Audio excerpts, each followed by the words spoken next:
stands, one nation, under God, indivisible, with liberty and justice for all. Good evening. I'll have the clerk please call the roll. Supervisor Fountain? Here. Clerk Jokio here. Treasurer Horning? Here. Trustee Lubeski? Here. Trustee McMullen? Here. Trustee O'Connell? Here. Trustee Petrucci? Here. Thank you. Item number 4 is approval of our agenda. Supervisor Fountain, I would like to make a motion to move the Treasury Administrative Assistant item from the consent agenda to item 7C under pending and new business. As we have just discussed our pay increase amount on January 27th and incorporated it into the budget on which we approved on March 10th. We are now requesting an amendment to that budget, and I would just like to get a better understanding of the request and why it was not discussed at either of the previous 2 meetings. And I'm not asking to remove it, I'm just asking it to move it to a section we can discuss it more and vote on it at that point. I just don't feel it's a consent agenda item. And this is item F? Yes, E. Item E from the consent agenda. Okay. Is there support for that? I support. Okay. Any other adjustments? Being none, all those in favor say aye. Aye. Those opposed, nay. Motion carries. And we have 2 items, actually 3 items this evening on pending and new business. The first one is, I'm sorry, we got call to the public. Yeah. I'm getting ahead of myself. Call to the public, anybody this evening? Call to the public. Please come up to the microphone and state your name. Thank you. Good evening. My name is Christopher Candela. I'm running for Circuit Court Judge here in Livingston County. Some of you know me, but for those of you who don't, I wanted to come out this evening to introduce myself and tell you a little bit about me. So what you really need to know about me is that I'm a career public servant. I've been, from the day I graduated law school, I've worked in public service, starting in the Circuit Court, where I worked for a Circuit Court judge who presided over all family law cases. So there we handled everything from divorce, child custody, parenting time, division of assets, to child abuse and neglect, personal protection orders, juvenile delinquency, anything involving families and children. And in that role, I did significant legal research for the judge. I was the direct advisor to the judge, and I helped draft judicial opinions for the judge as well. Since then, I've been working as a senior assistant prosecuting attorney in Eaton County under Prosecutor Doug Lloyd, who is one of our candidates for Attorney General this year. And in that role, I started out in district court handling misdemeanor cases, quickly moved up to circuit court handling felony cases, and then Mr. Lloyd made me his appellate specialist for Eaton County. So all criminal appeals in the county come to me, and I handle those. So I regularly argue cases in the Michigan Court of Appeals and the Michigan Supreme Court. I've handled more than a dozen cases in the Michigan Supreme Court, 2 of which have been accepted for oral arguments. So I have had the pleasure of arguing twice now in front of our esteemed justices, which has really been a highlight of my career so far. In my role as a senior assistant prosecutor, I'm in the courtroom pretty regularly, almost every day, handling all sorts of serious criminal cases. I do trial work, I handle motion practice, evidentiary hearings. And with that experience, I've seen what works in our courtrooms and I've seen what doesn't work in our courtrooms. And I understand, I guess through that experience, I've seen firsthand the importance of preparation and professionalism with our judges, and how important that is for making our courts run efficiently and effectively.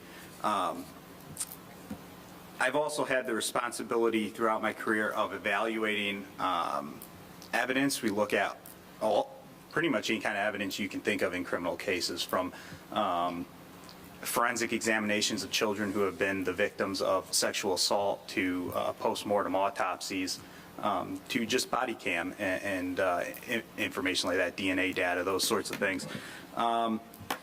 And we also, primary concern for prosecutors, we kind of serve in a unique role. We are what are called ministers of justice. So we're the only attorney in the courtroom who's not beholden to a client. Our job in the courtroom is to get it right.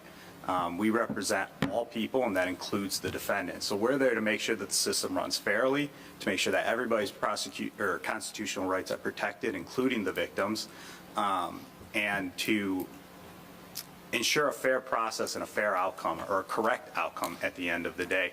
So in that sense, we advocate our interpretation of the law, but in a lot of ways, our roles are similar to a judge in that we're not there to win. We're there to make sure the process works correctly, the courtroom's running efficiently, to the extent that a prosecutor can control that.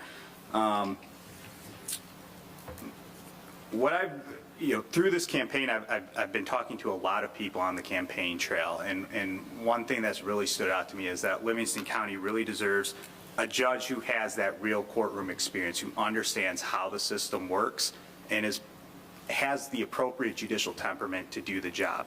It's keenly important that a judge has the knowledge, the patience, and the ability, especially when you're presiding over cases with pro litigants, to kind of teach them and advise them on how to get through the process in the proper way without favoring, still being impartial and not being biased towards one side or the other. And we need a judge who's prepared to do the job on day one. And I believe that I'm the right person for that role. Having that real courtroom experience, having been in the trenches, having done trial work, and having worked inside the circuit court for a circuit court judge, I understand this job from the judge's chambers to the courtroom floor. So with that, again, my name is Christopher Candela. Easy way to remember that is it sounds like candle. It actually means candle in Italian. I'm asking for your support as I continue to run to be your next circuit court judge. I thank you for giving me the opportunity to speak this evening, and I wish you guys all the best in the work that you do serving our community as well. Thank you. Thank you. Thank you. Good evening. Hello. Good evening. My name is Mark Gatesman, and I'm also a candidate for the Fourth Circuit Judge.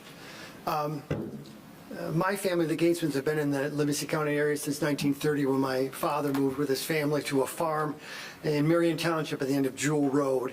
I'm the youngest son of Charles Gatesman, who's the former Livingston County elected prosecutor in the 60s. My mother was a school teacher. I'm a Howell High School graduate. Because my father was a politician here, when I finished law school, I moved to Florida. And I took the bar down there, and I practiced down there to kind of establish myself on my own. I have been back in Michigan. I'm a member of the Michigan Bar since 1997. I've run my own practice. I'm a private practitioner and a small business owner as a private practitioner, as a lawyer, and have been so for 25 years.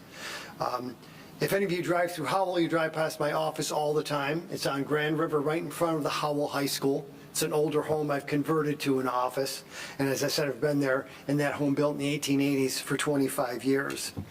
I practice regularly and am admitted to the United States District Court for the Eastern District of Michigan in both the Northern and Southern divisions. I'm also admitted in the United States Court of Appeals for the Sixth Circuit.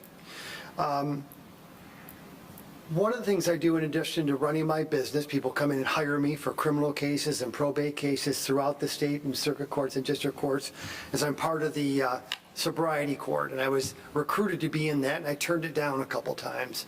The sobriety court, it deals with people who are involved in the criminal justice system who have severe alcohol and drug problems. And in that program, we get them therapy group and individual once a week. They see the probation officer twice a week. They come to court twice a month. And I work with probation and the judge and the prosecutor getting these people sober, which we do, back with their families, which we do, back to working and paying taxes. One of the things that I want people to know is that the sobriety court saves you all taxpayers a lot of money, because the people who subordinate themselves to that program get better and get sober. And oftentimes the judge doesn't have to send them to jail as long, and occasionally not at all. Growing up in Howell and being a lifetime resident from there, I've seen that jail go from this to this to this. And these programs are nationally renowned. I've had all the national and state training for it, and they save money, they save lives, and they save taxpayers money. There's also an IT court that deals with people with alcohol and drug issues, as well as mental health issues, as well as a veterans court. whoever wins this position is going to have one of those specialty courts. And I want people to know that I not only have the experience, but I have the training to go along with it. So thank you so much for letting me speak with you. And the way I'd ask you to try to remember my name is to go with Gatesman. Thank you. Thank you very much.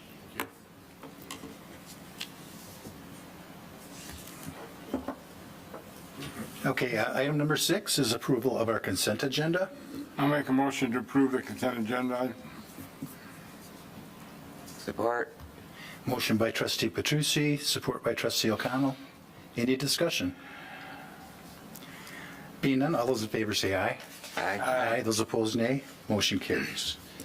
Okay, now we can go on to pending and new business. Our first item this evening is East Water Tower and Water Main Extension.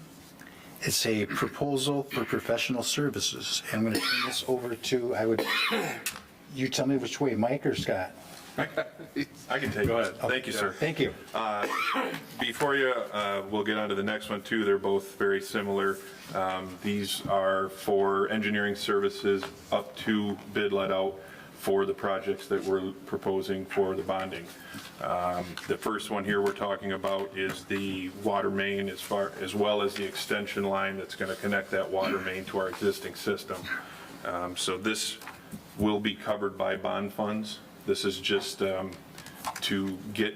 keep the engineering firm on track with the schedule that we've set up to be funded by these bonds for the water projects. So this is basically putting out a bid with a scope of work. That's what the process will end. This is going to be design of this project right up till it's released to bid. Yep. Okay? Just to touch on that really quick, as we've discussed kind of at length in this too, the process of a tower and this extension to the tower, it's not something that is done overnight. I mean, we're a year and a half from when you design to actual construction. So we don't want to fall behind in this. We want to stay ahead of it. And as Director Habel had explained, this is merely the engineering portion of that to keep on track, which would be covered by bond proceeds once we receive bonds. Very good. So this, a year and a half from now, you're hoping to break ground in 27, sometimes in the late summer? That's their That would be their estimate. Okay. Yeah. All I right. think the tower takes close to a year to build or Yeah. manufacture to get here. Okay. So it's something that we're trying to stay ahead of. Are they going to have to dig this one or pull it? The water main, I believe it's I an open believe cut. it's an open cut. Yeah. Yeah. Okay. There's not much in the ground out there with the exception of irrigation lines and such, but Yeah. Okay. Any other questions from the board for the proposal? And where are we proposing the tower at this point? No, do we have any proposed location for it? You're saying the east, so I'm taking, it's that away? Right now, we're looking behind the building of Heritage Park Okay, okay. on that All right, property. that makes perfect sense. Yep. Good location. All right, so we don't have to buy property is what I was getting at. Correct. Okay. no. And the way that this is kind of laid out is, I mean, like I said, you can kind of look at it as the tower, the current tower we have is on the far west side of town. Yes. This would be on the far east side of town.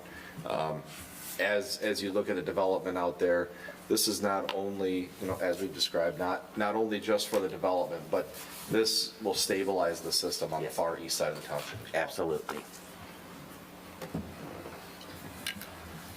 Any other comments or questions? Being none, I'll entertain a motion. I move to approve Spalding to Decker to proceed with the design and bid engineering for the east water tower and water main extension for the amount not to exceed $325,000. Support. Motion by trustee O'Connell, support by trustee Petrucci. You heard me. Did I miss it again? I should have took. I'm sorry, Summer. That's okay, my throat's sore. So I'm not going to too much. It has nothing to do with that. Any other questions? Being none, all those in favor say aye. Aye. Those opposed, nay. Motion carries. Thank you. And item number 7B is a proposed pressure reducing valve, PRV number 3, and this is the same proposal as before? Correct. Scott? Yep. Much smaller project, obviously, you can tell by the funds needed. This is for the third pressure reducing valve, which will be going somewhere close to the water plant, again, on our property. There's 3 different total PRVs. Right now, we have 2 with the installation of the recent one, both on 59. There's a third line that comes out of the water plant, an 8-inch line that goes down through the Fox Ridge Condo Association area. That's where this final feed line from the water plant will be, and once this is utilized, there's some valves right now that are closed in our system, which this will allow them to be open, a lot better flow through the system and things like that. So same thing, same engineering to bid. This is just for another bonding project. Will be covered by bond dollars. And in addition, the highest spikes we've seen in our water system, pressure-wise, are around the fire department area. This is, we've known about this for a while. With this PRV in play, it levels all of the spikes in pressure. Volumes, not pressure, but difference, but still the spikes in pressure on that end of the system as well. So. Very good. Any questions for Mike or Scott? Being none, I'll entertain a motion. I'll move to approve the Spalding Dedecker to proceed with the design and bid engineering for the proposed pressure reducing valve PRV number 3 at a cost not to exceed $34,800. Support. Motion by Clerk Schofield, support by Trustee McMullen. Any questions? Being none, all those in favor say aye. Aye. Those opposed, nay. Motion carries. I actually was looking. My eyes are halfway decent yet. Okay, let's move on to the added item, Treasury Administrative Assistant. It was going to be 7C, and I'll turn this over to Clerk Schofield.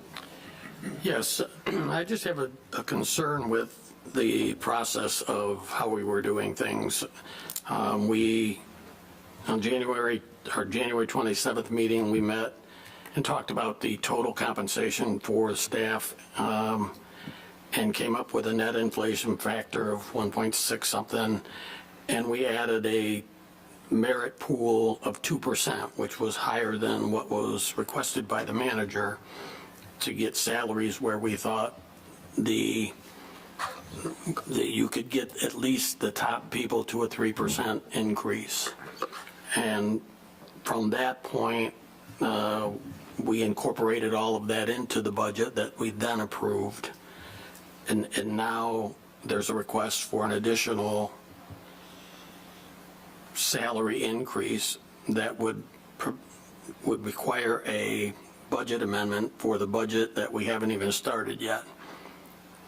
And I'm not understanding why that did not come out either when we changed the job description and we updated the job description when we changed it from the cashier to the Treasury Administrative Assistant.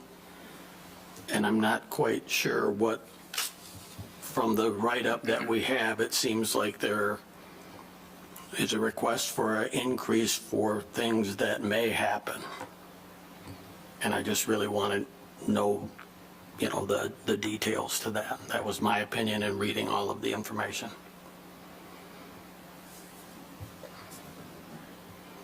And I do believe that this salary increase for that position would generate an increase close to 10% for that position, which I don't think we were anticipating anybody at that level.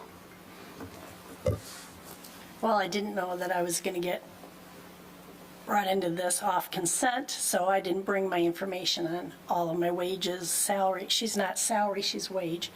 And it's not things that might happen. I'm off now taking care of my husband after surgery. Donna's getting shoulder surgery. She's been out with medical issues. And Gwen is doing deputy work. She's doing a very high quality work. I discussed it with the manager. I believe he ran it by the supervisor. I was told that put it on consent, and she's going to have her municipal treasurer certificate next month, so she's earned the job of treasurer even, certification-wise. So that's why it was put on consent. That's all I have to say.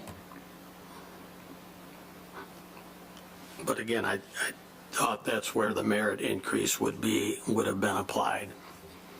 So if she was doing that job, doing that good job, and Donna was out quite a bit of time last year, and she covered that, and we budgeted hours the previous year to cover that, and I would have thought that would have been part of the merit increase. So I don't understand why we're asking for more than any other director got as far as the process that we go through.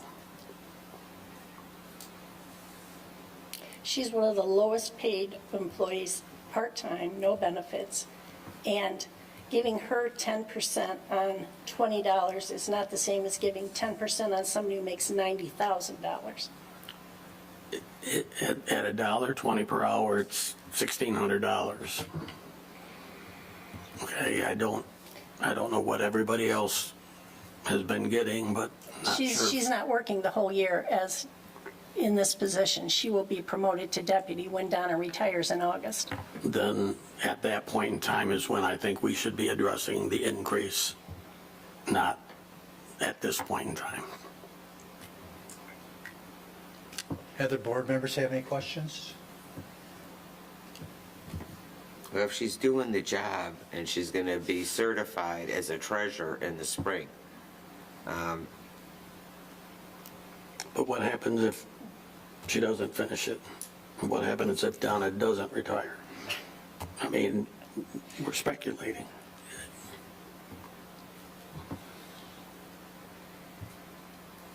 I'm not saying it won't happen, but we can wait till it happens and make the adjustments we need to make at that point in time.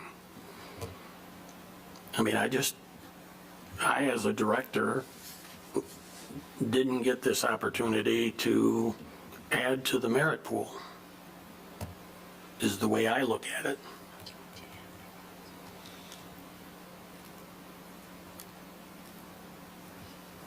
Any other So again, questions? I just think it's something that we just should postpone until things play out a little more.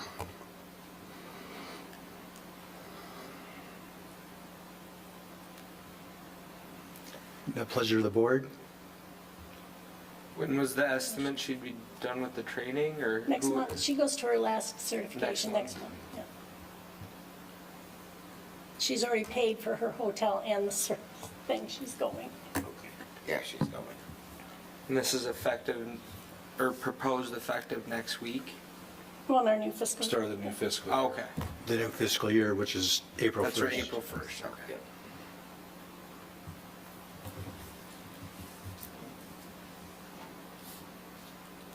Any other comments? Kathy, when do you expect her to be certified? Next month. She's already paid for the hotel and the seminar. Next month? And how long has she been doing the work for this position? Well, she's been training for 2 years, but she pretty much can do all of it as of a whole year ago. When But Donna was- has she been actually doing it? Yes, she has.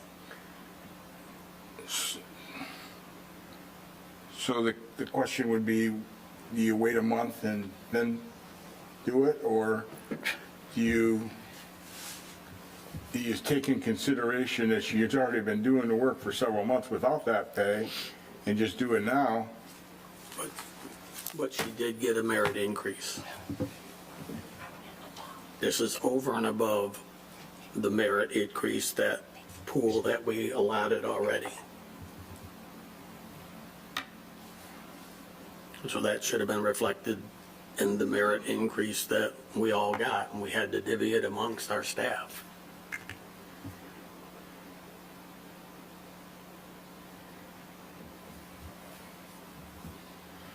Well, I'll make a motion to move to approve the wage increase of $1.20 per hour effective April 1st, 2026. I'll second Excuse it. me just for 1 second. Would this be a budget amendment to the proposed? It's on there. Yeah. Yes. It's on. Is- It is- says is budget. yes and is no. that It says what yes you and sug- no. That's a typo, it would be yes. It would be yes. It's a Yes. budget amendment to the upcoming. Fiscal year. Fiscal year budget, yes. Yep. It says there's money in the budget to cover this amount. Where's that come from? I just want to make sure. No, So- I'm sorry, that was from a previous, I had made up a different one and then had a discussion with Mike and we changed it up. Okay. And that's why it said no, because there was no budget, because it was in my budget for last year. Okay. So we're making, Larry, So are there you- is money are you in the clear budget with to what cover the that. no, it's a budget. motion It's an amendment to. The motion is But what it's really was on only the April. sheet. It's an amendment to the 101 line item that's presented here. Yeah. It would be the amendment of the $1.20 per hour through the allotted time or the scheduled time for the employee. Would that be on tonight's or next meeting? What's that? Would the budget amendment be on tonight's or next This is meeting? it. This includes, Well, the budget amendment, bringing a budget amendment forward would have to be after the beginning of the fiscal year with this. this includes I mean, budget. because at this point, we'd have to go to the next meeting with that amendment. No, you can just make a budget amendment in the approval. You can say move Move to, to approve the wage increase And required budget amendment. as a required budget amendment effective April 1st of 2026.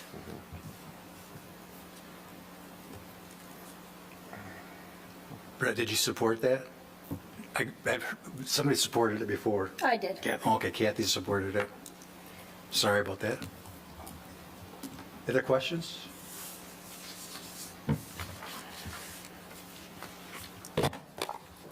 I'd like to do a roll call vote, please. Trustee Petrucci? No. I think we should wait a month. Treasurer Horning? Yes.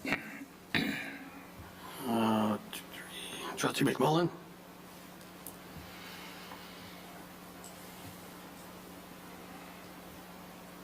I'm a no. I'm with Joe. Trustee Lubetsky? I'm a no. Supervisor Fountain? Yes. Clerk Joe Fusa, no. And Trustee O'Connell? Yes. It's 4 noes, 3 yeses. Okay, Doesn't pass. thank you.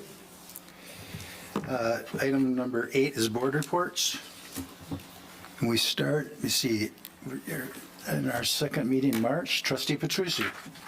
No report tonight. Clerk Schofu, No report. Treasurer Horning. The Livingston County Material Management Committee met and they're creating a new management plan for the entire county that goes off to the state, and SEMCOG, Eagle, there's a diverse dozen people on the committee, and they're going to ask for the input of all the townships at some point or the other, because they want you to vote on it, once they get the plan done.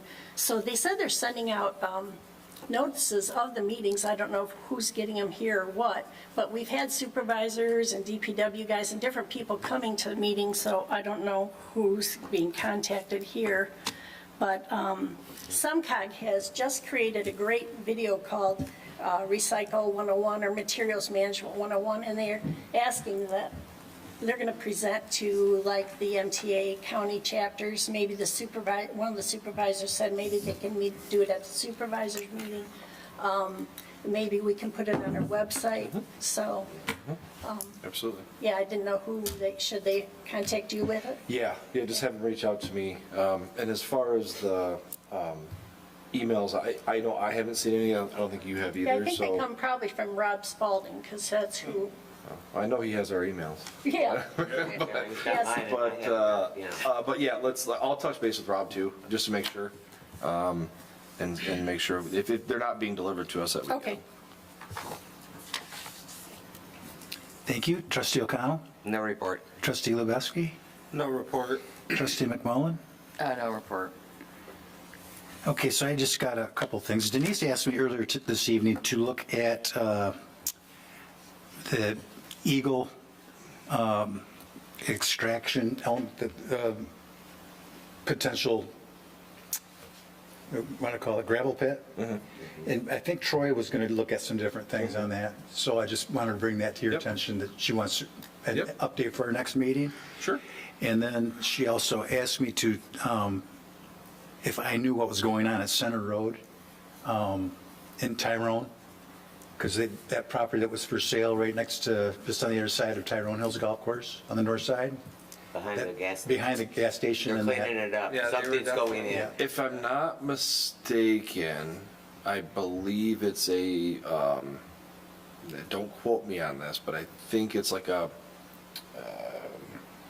multi-tenant commercial building, Because they only cleared I out the road believe. side. If I remember correctly from the last, yeah. I told her I I'll would look, yeah. look at that. The trees are all cleaned Yeah, up. but they didn't clear up like the back. And then the last thing I have this evening, I was at a golf course owners meeting today in Lansing, and we do a lot with the SBAM. And they are doing a big study on data centers and the impact it has on local areas and such. So I will be sure to pass that forward to this organization Please, yeah. when that gets done. They said they were hoping to have it done this summer. Okay. So they briefly went through some of the elements, and without boring everybody, I think it might be something that could be useful. Sure.